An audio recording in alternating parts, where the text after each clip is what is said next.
Jogging കഴിഞ്ഞു വരുമ്പോൾ നാദ് garden നനയ്ക്കുന്നവരോട് എന്തൊക്കെയോ സംസാരിക്കുന്നു. അങ്കിളിന് ഹിന്ദി അറിയോ? അയാൾ പുഞ്ചിരിച്ചു. സത്യം പറയാലോ, ഈ ചിരിയും എൻ്റെ ആനിയുടെ ചിരിയും ഒരുപോലെ അങ്കിളിന് തോന്നിയിട്ടുണ്ടോ? മോള് എൻ്റെ അമ്മയെ പോലെയാ, സംസാരവും ചിരിയും എല്ലാം. നിങ്ങൾ നാട്ടിലെവിടെയാ? മോളുടെ അമ്മയൊക്കെ? അയ്യോ, പെണ്ണ് ഉണർന്നു കാണും. പല്ല് തേയിപ്പിക്കുന്നത് എൻ്റെ ഡ്യൂട്ടിയാ. ശരിയെങ്കിൽ ആ ചോദ്യത്തിന് ഉത്തരം കൊടുക്കാൻ കഴിയില്ലെന്ന് മനസ്സിലായതും ഡെന്നി അകത്തേക്ക് ഓടി. ഇച്ചായ കൈ രണ്ടും വിടർത്തി പിടിച്ചിരിക്കുവാണ്. ഇത്തിരി ലേറ്റായി അല്ലേ പൊന്ന? എവിടെയായിരുന്നു? അത് താഴെ അങ്കിളിനെ കണ്ടു. അങ്ങനെ ഇത്തിരി സംസാരിച്ച് നിന്ന് ലേറ്റായി പോയി. ഒരു കവറെടുത്ത് പ്ലാസ്റ്റർ ഇട്ട കാലിൽ ചുറ്റി, അതിനു മേലെ ടവലും കെട്ടി. ഇനി വെള്ളം ഇറങ്ങില്ല. പല്ല് തേക്കുമ്പോഴേക്കും അമ്മ വരും. ആൻറ്റി വേണ്ട, അവൾ ചിണുങ്ങി. പിന്നെ അമ്മ വരാതെ നീ തന്നെ കുളിക്കുമോ? ഇല്ല, ഇച്ചായനുണ്ടല്ലോ. അവൻ അവളെ സൂക്ഷിച്ചു നോക്കി. ഭാര്യയ്ക്ക് വയ്യായിക വന്നാൽ ഭർത്താവാ നോക്കേണ്ടത്, അമ്മായിയമ്മയല്ല. ഡെന്നിക്ക് ചിരി വന്നു. നിനക്ക് നാണമില്ല അല്ലേ? എന്തിന്? എൻ്റെ ഇച്ചായനല്ലേ. ഇപ്പോൾ വേണ്ട കേട്ടോ. നിഷയെടുത്ത് വാഷ്റൂമിലാക്കി. പല്ല് തേപ്പിക്കുമ്പോൾ നീരജ വന്നു. അവൻ പുറത്തിറങ്ങി. കുളിച്ചു കഴിഞ്ഞ് നീരജ വിളിച്ചതും ഡെന്നി അവളെ എടുത്ത് ബെഡിലിരുത്തി. എന്നാ വെയിറ്റാടി? പതിയെ ചോദിച്ചു. പോവട്ടാ, ഞാൻ മിണ്ടൂല. എൻ്റെ പൊന്നാ, സമയാവട്ടെ. തലയിൽ ചുറ്റി കെട്ടിയിരുന്ന ടവലിളക്കി. ഒന്നുകൂടി മുടി തുവർത്തി കൊടുത്തു. ബ്രേക്ക്ഫാസ്റ്റ് വാരി കൊടുത്തത് ഡെന്നിയാണ്. ഞാൻ പോവുക ആനി, ഈവനിങ് കാണാം. ഇടയ്ക്ക് വിളിക്കാം. പിന്നെ അച്ഛനെ വട്ട് പിടിപ്പിക്കരുത്. ഏയ് ഇല്ല, ഞാൻ നല്ല കുട്ടിയാ. നീരജയാണ് ആദ്യം പോയത്. Uncle, Annie.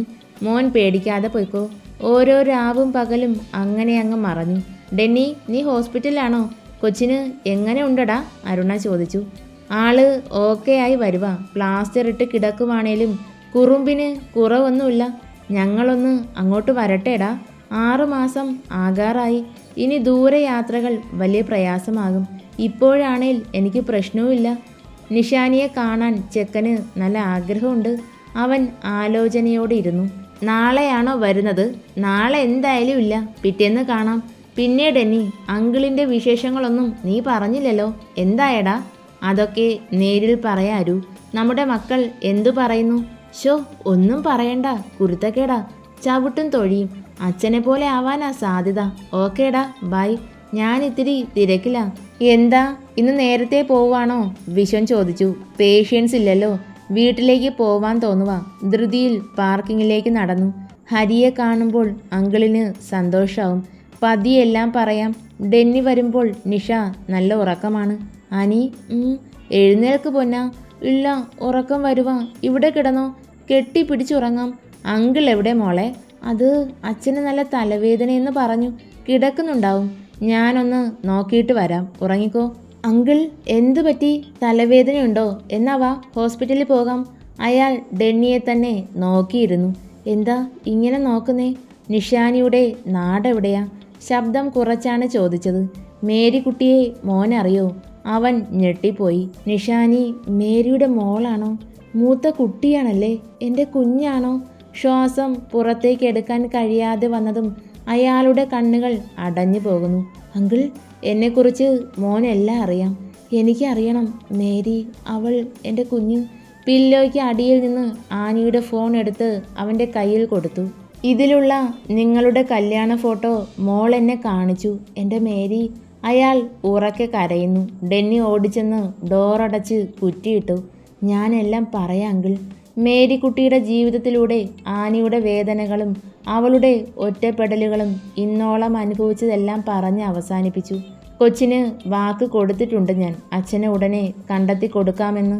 ഒരു മിന്നു ചാർത്തി കൂടെ കൂട്ടി, അത്രമാത്രം. അച്ഛൻ്റെ അനുഗ്രഹം, അതിനുവേണ്ടിയുള്ള കാത്തിരിപ്പിലാണ് ഞങ്ങൾ. നാദ് ഫോണും എടുത്തുകൊണ്ട് ഓടുകയാണ്. കർത്താവേ, മേരിയമ്മയെ കാണണം എന്ന് പറയരുതേ. നല്ല ഉറക്കത്തിൽ കിടക്കുന്ന മകളെ നോക്കി. കാൽപാദത്തിലാണ് ആദ്യം ചുംബിച്ചത്. ഞാനാ തെറ്റുകാരൻ. എൻ്റെ മോള് ഈ അനുഭവിച്ചതിനൊക്കെ കാരണക്കാരൻ ഞാനാ. കുഞ്ഞ് പിച്ച വെച്ച് നടക്കുന്നത് കാണാനോ ഒന്നും എനിക്ക് കഴിഞ്ഞില്ല. യോഗമില്ലാണ്ട് പോയി. അങ്കിൾ, ആനി ഉണരും. ഇപ്പോൾ അവളൊന്നും അറിയണ്ട. ഹരികൃഷ്ണൻ നാളെ കഴിഞ്ഞു വരും. സഹോദരങ്ങളാണെന്നറിയാതെ സ്നേഹിച്ചവരാണവർ. ഞങ്ങൾ ആനിയോട് എല്ലാം പറയാം. മതി മോനെ, ഞാൻ എൻ്റെ മോൾക്കടുത്ത് ഒന്ന് കിടന്നോട്ടെ. ഡെന്നി അയാളുടെ തോളിൽ പതിയെ തട്ടി. ഞാൻ തടസ്സം പറയൂ? പിന്നെ അങ്കിളിനെ ആരാ ഉപദ്രവിച്ചത്, എന്തൊക്കെ നടന്നു എന്നൊക്കെ മറച്ചു പിടിക്കുന്നില്ലേ? അതൊക്കെ സമയം പോലെ എനിക്ക് പറഞ്ഞു തരണം. അയാൾ സമ്മതമായി തല കുലുക്കിയതും അവൻ റൂം വിട്ടു പോയി. മകളെ അവൾ അറിയാതെ ചേർത്ത് പിടിക്കുമ്പോൾ ചുണ്ടിൽ എന്നോ എഴുതി വെച്ച ഒരു താരാട്ടുപാട്ടും ഉണ്ടായിരുന്നു. രാത്രി ആനിക്കുള്ള ഫുഡുമായി ഡെന്നി വരുന്നുണ്ട്. മോനെ, പ്രതീക്ഷിച്ചതാണ് ആ വിളി. അതുകൊണ്ട് തന്നെ അവൻ അതിശയമൊന്നും തോന്നിയില്ല. ഞാൻ വാരി കൊടുത്തോട്ടെ? മകളാണെന്നറിയാതെയാ ഇത്രയും ദിവസം ഊട്ടിയതും കഥ പറഞ്ഞ് ചിരിപ്പിച്ചതും ടാബ്ലറ്റ് കൊടുത്തതും ഉറങ്ങുവോളം കൂട്ടിരുന്നതും. പക്ഷേ ഇന്ന് അറിഞ്ഞുകൊണ്ട് ഞാനത് ചെയ്തോട്ടെ? അവൻ പ്ലേറ്റ് അയാളുടെ കയ്യിൽ കൊടുത്തു. ഞാൻ താഴെ ഉണ്ടാവും. കൊച്ചുറങ്ങിയിട്ട് അങ്കിള് ഫുഡ് കഴിക്കാൻ വന്നാൽ മതി. ഒരച്ഛൻ്റെ വേദനയും വിഷമവും നഷ്ടപ്പെട്ടു പോയ മകളെ തിരികെ കിട്ടുമ്പോഴുള്ള സന്തോഷവും എനിക്ക് മനസ്സിലാകും. ഇച്ചായൻ എവിടെ അച്ഛാ? മോൻ താഴെയുണ്ട്, വിളിക്കണോ? ഏയ് വേണ്ട, അവര് ബിസി ആയതുകൊണ്ട് എപ്പോഴും അച്ഛനല്ലേ എന്നെ നോക്കുന്നത്, ബുദ്ധിമുട്ടാവില്ലേ? നാദ് അവളുടെ കവിളിൽ കൈവച്ചു. എനിക്ക് സന്തോഷമാണ്. ഈ മോള് കുഞ്ഞായിരുന്നുവെങ്കിൽ എന്ന് ആഗ്രഹിച്ചു പോകുന്നു. എന്തിനാ? എടുത്തോണ്ട് നടക്കാനാണോ? ഇപ്പോൾ എടുക്കാനും അച്ഛന് ആരോഗ്യമുണ്ട്. പക്ഷെ അതിനല്ല. കവിളിൽ അമർത്തി ചുംബിച്ചതും അയാളെ ആദ്യമായി കാണും പോലെ അവൾ നോക്കിയിരുന്നു. എൻ്റെ കുഞ്ഞിൻ്റെ കുഞ്ഞിക്കൈയിൽ പിടിച്ച് നടത്തിക്കാനും കുളിപ്പിക്കാനും കണ്ണെഴുതി പൊട്ട് തൊട്ട് തൊട്ടിലിൽ കിടത്തി ആട്ടി ഉറക്കാനും ഒരു മോഹം. അയ്യേ, അച്ഛൻ എന്തിനാ കരയുന്നേ? ഇനി എന്തായാലും അത് പറ്റില്ല. പകരം എൻ്റെ കുഞ്ഞു വാവയെ തരാം. അയാൾ അറിയാതെ ചിരിച്ചുപോയി. ഓരോന്ന് പറഞ്ഞ് ചോറ് വാരി കൊടുത്തു. അല്ല അച്ഛാ, ഇന്ന് ഉച്ചയ്ക്ക് തന്നതും ഈ ഫുഡും ഒന്നല്ലേ? ആ ആണ്. എന്തേ? അത് ഇപ്പോൾ നല്ല സ്വാദുണ്ട് കേട്ടോ. സ്നേഹം കൂടുന്നത് കൊണ്ടാവും. അവൾ കുലുങ്ങി ചിരിച്ചു. അച്ഛാ, മഗ് വേണ്ട, എന്നെ എടുക്കാൻ പറ്റും എന്നല്ലേ പറഞ്ഞത്? അപ്പോൾ എടുത്തോ, വാഷ്റൂമിൽ പോയി വായ കഴുകാം. കേൾക്കേണ്ട താമസം അടുത്ത ഞൊടിയിൽ അവളെ വാരിയെടുത്ത് നടന്നിരുന്നു. സ്ട്രോങ് ആണ്, മിടുക്കൻ. ഇനി അച്ഛൻ പുറത്തു നിന്നോ, ഞാൻ വിളിക്കാം. അവൾക്ക് ചെറിയൊരു ചമ്മലുണ്ടായിരുന്നു. കാല് നനയ്ക്കരുത് കേട്ടോ മോളെ. പുറത്തെ ചുവരിൽ ചാരി നിൽക്കുമ്പോൾ അയാൾ ഇരു കൈയും ചേർത്ത് പിടിച്ച് അതിലേക്ക് നോക്കി. ആദ്യമായി ഞാൻ എൻ്റെ കുഞ്ഞിനെ. ആ കയ്യെ നെഞ്ചോട് ചേർത്ത് കണ്ണുകൾ അടച്ചു. എൻ്റെ മോള്. അച്ഛാ, അച്ഛാ. രണ്ടാമത്തെ വിളിയിൽ അയാൾ എക്കിപ്പോയി. അതുപോലെ തന്നെ തിരികെ കൊണ്ടുവന്ന് കിടത്തി. അച്ഛൻ പോയിക്കോ, ഫുഡ് കഴിക്ക്. മോൾ ഉറങ്ങിയിട്ട് പോകാം. നിഷയുടെ ചുണ്ടിൽ കുസൃതിച്ചിരി മിന്നി. പിന്നെ അച്ഛാ, ആഗ്രഹങ്ങളിൽ ഒന്ന് സാധിച്ചില്ലേ? കണ്ണെഴുതി പൊട്ട് തൊടുന്നത് ഇനിയിപ്പോൾ വേണ്ട. തൊട്ടിലിൽ കിടത്താനും പറ്റില്ല. പക്ഷേ പാട്ടുപാടി ഉറക്കാൻ പറ്റും. നമുക്ക് അതൊന്ന് ട്രൈ ചെയ്താലോ? മോനെ, പാട്ടല്ലേ കേൾക്കുന്നത്? മോളെ ഉറക്കുവാണോ? നീരജ മേലേക്ക് പോകാനൊരുങ്ങി. അമ്മ, അത് അവരുടെ സ്വർഗമാണ്. നമ്മൾ അവിടെ വേണ്ട. മക്കളെ, ഇപ്പോൾ നിഷയെ കിട്ടിയ സന്തോഷത്തിലാണ്. നാളെ മേരിയെ കാണണം എന്ന് പറഞ്ഞാലോ? എന്തു ചെയ്യും നമ്മൾ? വിവരവും വിദ്യാഭ്യാസവുമുള്ള മനുഷ്യനാ അത്. കാര്യങ്ങൾ മനസ്സിലാക്കി ചിന്തിച്ച് പ്രവർത്തിക്കാൻ അദ്ദേഹത്തിന് കഴിയും എന്നാ എൻ്റെ വിശ്വാസം. മേരിയമ്മയെക്കുറിച്ച് എല്ലാം ഞാൻ പറഞ്ഞിട്ടുണ്ട്. അവരെ അത്രത്തോളം ആഴത്തിലാണ് അദ്ദേഹം പ്രണയിച്ചതെങ്കിൽ ഇനി ഒരു വേദനയ്ക്ക് മേരിയമ്മയെ വിട്ടുകൊടുക്കാൻ കൃഷ്ണനാഥന് കഴിയില്ല. ആ, അങ്ങനെ വിശ്വസിക്കാം. രാവിലെ നിർത്താതെ കോളിംഗ് ബെൽ മുഴങ്ങി. ഇച്ച, ഇതാരാ രാവിലെ? അറിയില്ല പൊന്ന, ഞാനൊന്ന് നോക്കട്ടെ. അവൾ അവൻ്റെ നെഞ്ചിൽ നിന്ന് തല മാറ്റി പില്ലോയിൽ വെച്ചു. ഡെന്നിയെ നോക്കി ചിരിച്ചു. എന്താ? സോറി, ഇന്നലെ ഇച്ചായൻ വരും മുന്നേ ഉറങ്ങിപ്പോയി. അത് സാരമില്ല പൊന്ന. ഡെന്നി. അമ്മയുടെ ഉറക്കെയുള്ള വിളി. അവൻ സ്റ്റെപ്പുകൾ ഓടിയിറങ്ങി. നീ നാളെയല്ലേ വരുമെന്ന് പറഞ്ഞത്? ചുമ്മാ നിന്നെ പറ്റിച്ചതാ. അവൾ വയറിൽ കൈ താങ്ങി നിൽക്കുവാണ്. ഡെന്നി ഹരിയെ രൂക്ഷമായി നോക്കി. എന്നാലും നീ ഞങ്ങളുടെ കൊച്ചിനെ ഇങ്ങനെ ആക്കിയല്ലോടാ. ഹരിയെയും അരുണയെയും കണ്ടതും പെണ്ണ് ഇരുന്ന ഇരിപ്പിൽ തുള്ളിച്ചാടാൻ തുടങ്ങി. വിശേഷങ്ങൾ പറഞ്ഞ് ഒരുപാട് നേരം ഇരുന്നു. ഹരി, ഒന്ന് വന്നേടാ, ഡെന്നി വിളിച്ചു. അരുണയെ പുറത്തേക്ക് വരാൻ കണ്ണ് കാട്ടി. ഇച്ചായ, ഇന്ന് ലീവ് എടുക്കണേ. ലീവാണ് കൊച്ചേ. ഓഫീസ് റൂമിലേക്ക് അവൻ കയറി. ഒപ്പം ഹരിയും അരുണയും. ഹരി, ഈ ബുക്ക് ആരുടേതാ? നിനക്ക് ഈ എഴുത്തുകാരനെ അറിയോ? അവൻ ആദ്യത്തെ താൾ മറിച്ചു. ഇത് എൻ്റെ വല്യച്ഛനാ ഡെന്നി. ഞാൻ കുഞ്ഞായിരുന്നപ്പോൾ വീട്ടിൽ വന്നിട്ടുണ്ട്, പിന്നെ കണ്ടിട്ടില്ല. എന്താ ചോദിച്ചേ? അത് ആ അങ്കിൾ ഇവിടെയുണ്ട്. ഇവിടെയോ? എങ്ങനെ? ഹരി, മേരിയമ്മയെ സ്നേഹിച്ചാൽ നിന്റെ വല്യച്ഛനാ. അരുണയാണ് പറഞ്ഞത്. അവൻ ആദ്യമൊന്ന് ഞെട്ടി, തല പതിയെ കുടഞ്ഞു. അപ്പോ നിഷ എൻ്റെ? അവൾ നിന്റെ സഹോദരിയാ. സന്തോഷം കൊണ്ട് അവന് ചിരിയാണ് വന്നത്. ഞാൻ അന്ന് നിന്നോട് പറഞ്ഞില്ലേ ഡെന്നി, ഇത്രയും ദിവസം എൻ്റെ മോളെ കാണാൻ പറ്റാതെ കരഞ്ഞിട്ടുണ്ട് ഞാൻ. ഇതാ അതിന് കാരണം. അവൻ പെട്ടെന്ന് ഡോർ തുറന്ന് ഇറങ്ങാൻ തുടങ്ങി. നീ ഇത് എവിടെ പോവാ? അരുണ ചോദിച്ചു. അയാളെ ഒന്ന് കാണണം. ജീവിച്ചിരിപ്പുണ്ടേൽ ആ മോളെ തിരക്കി വരാമായിരുന്നില്ലേ എന്ന് മുഖത്ത് നോക്കി ചോദിക്കണം. എൻ്റെ ഹരിക്കുട്ട, ദേഷ്യം കുറയ്ക്ക്. അരുണ അവനെ തടഞ്ഞു. എൻ്റെ ഹോസ്പിറ്റലിലുള്ള ഒരു പേഷ്യൻറ്റിനെ പറ്റി ഞാൻ പറഞ്ഞിരുന്നു. ഹരി ഓർക്കുന്നുണ്ടോ? നിന്റെ വീട്ടിൽ ആദ്യമായി വന്ന അന്ന്. ആ, വർഷങ്ങളായി രോഗം ഭേദമാകാത്ത ഒരാൾ, അതല്ലേ? ആ അങ്കിളാണ് നിന്റെ വല്യച്ഛൻ. കൃഷ്ണനാഥിനെ ആനി കണ്ടതിന് ശേഷമുണ്ടായ ഓരോ സംഭവങ്ങളും ഡെന്നി ഹരിയോടും അരുണയോടും പറഞ്ഞു. അപ്പോൾ എന്നെ അറിയൂ? എനിക്കൊന്ന് കാണാൻ പറ്റുമോ ഡെന്നി? ആള് ലേറ്റായേ എഴുന്നേൽക്കൂ. ടാബ്ലറ്റ് ഒരുപാട് കഴിക്കുന്നുണ്ട്. എന്നാലും നിഷാനിക്ക് ഫുഡ് കൊടുക്കാൻ സമയത്ത് അങ്കിള് ഹാജരാകും.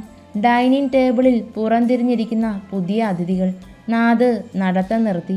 എന്താ അങ്കിൾ, വാ, ഇവരെ അറിയോ എന്ന് നോക്കിയേ. ഹരി എഴുന്നേറ്റ് തിരിഞ്ഞു നിന്നു. ഹരികൃഷ്ണൻ, എൻ്റെ കൃഷ്ണൻ്റെ മോൻ. വേഗത്തിൽ നടന്നു വന്ന് അവനെ കെട്ടിപ്പിടിച്ചു.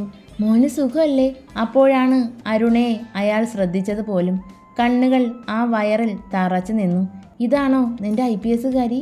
അവൻ തലകുലുക്കി. എല്ലാവരും ഒരുമിച്ചിരുന്ന് ഫുഡ് കഴിച്ചു.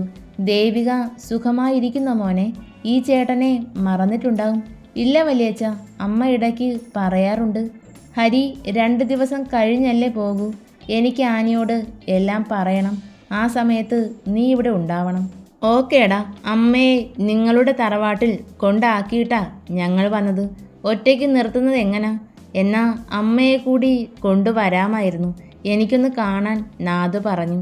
അങ്കിളിന് നാട്ടിലേക്ക് വരാലോ? ഇല്ല മോനെ ഹരി, ഇനി അവിടേക്ക് ഞാൻ വരില്ല. ഇവിടം മതി എൻ്റെ മോൾക്കൊപ്പം ഞാൻ പോകുന്നത് വരെ. ഹരിക്ക് അപ്പോഴാണ് കാര്യം മനസ്സിലായത്. അങ്കിള് വിഷമിക്കണ്ട, എൻ്റെ ഡെലിവറി കഴിഞ്ഞ് മക്കളെയും അമ്മയും കൂട്ടി വരാം. കുറച്ച് ദിവസം ഇവിടെ തങ്ങാം. അന്നത്തെ ഒരു ദിവസം കളിയും ചിരിയുമായി കടന്നുപോയി. ഹോ എൻ്റെ ഇച്ചായ, ഇന്നീ പ്ലാസ്റ്റർ ഇളക്കിയിട്ട് വേണം എനിക്ക് ഫുട്ബോൾ കളിക്കാൻ. അവൾ കാലും കൈയും ഇട്ട് അടിച്ചു. എൻ്റെ ഡെന്നി, പതിയെ ഇറങ്ങടാ. ഞാൻ പതിയെ തന്നെയാ ഇറങ്ങുന്നത്. നിന്റെ പെങ്ങളോട് പറ അടങ്ങിക്കിടക്കാൻ. സ്റ്റെപ്പ് ആണെന്ന് നോക്കാതെ തുള്ളിച്ചാടുന്നത് കണ്ടോ? ഇങ്ങനെയാണേൽ ഈ സാധനത്തിനെ ഞാൻ നിലത്തിടും.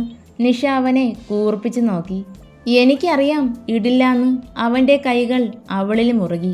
ഡെന്നിച്ചൻ്റെ കുഞ്ഞല്ലേ ഇന്ന് വന്നിട്ട്. അവൾക്ക് ആകാംക്ഷയേറി. വന്നിട്ടെന്താ ഇച്ചായ? മുടങ്ങിപ്പോയ എൻ്റെ ഭാര്യയുടെ മോഹം അത് സാധിച്ചു കൊടുക്കണം. മിന്നുകെട്ട് കഴിഞ്ഞ് മാസങ്ങളായില്ലേ. അച്ഛനെ ഇന്ന് കാണാൻ കഴിയോ ഇച്ച? അവൻ കണ്ണ് ചിമ്മി അടച്ചു. കാറിലേക്ക് കയറി മുന്നേ ഹരി ഡെന്നിക്ക് അടുത്ത് വന്നു. ഇന്ന് നിഷാനി ഒരുപാട് സന്തോഷിക്കുന്ന ദിവസമാണ് അല്ലേടാ. അച്ഛനെ കിട്ടും, പിന്നെ നിന്നെയും. കാലിലെ പ്ലാസ്റ്റർ മാറ്റി അവൻ്റെ കൈയും പിടിച്ച് ബൊട്ടാണിക് ഗാർഡനിലൂടെ നടന്നു. ഇച്ച, ദേ എൻ്റെ അച്ഛൻ്റെ പ്രായം വരുമോ? അങ്ങിങ്ങായി നിൽക്കുന്ന കുറച്ച് പ്രായം ചെന്ന പുരുഷന്മാർക്ക് നേരെ വിരൽ ചൂണ്ടി അവൾ ചോദിച്ചു. ആനി, ഇവിടെ നിന്റെ അച്ഛനില്ല. അവളുടെ കണ്ണുകൾ നിരാശയോടെ താഴ്ന്നു.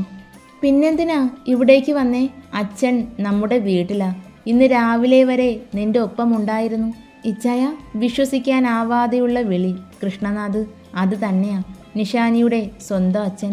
അവൾ അവൻ്റെ ദേഹത്തേക്ക് ഒന്ന് മറിഞ്ഞുപോയി. ഡെന്നിയുടെ കൈകൾ അവളെ ചുറ്റി. പൊന്ന, അച്ഛനറിയാം അല്ലേ? ആരും പറയാതെ നിന്നിലൂടെ അദ്ദേഹം എല്ലാം അറിഞ്ഞു. അവൾക്ക് കാര്യം മനസ്സിലായതുപോലെ ഫോണിലേക്ക് നോക്കി. പെട്ടെന്ന് ശരീരം വിറച്ചു. ഇച്ചായ, എൻ്റെ അമ്മ ഒന്നും അറിയില്ല, അറിയാൻ പാടില്ല. എന്നാ നമുക്ക് പോകാം, അച്ഛനെ കാണാം. അതിനു മുന്നേ ഒന്നുകൂടി പറയാനുണ്ട്. ഹരിയുടെ വല്യച്ഛൻ കൂടിയാണ് ആനിയുടെ അച്ഛൻ. ഹരി നിന്റെ മാത്രം ഏട്ടനാണ്. 20 വർഷങ്ങൾക്ക് ശേഷം എൻ്റെ അച്ഛൻ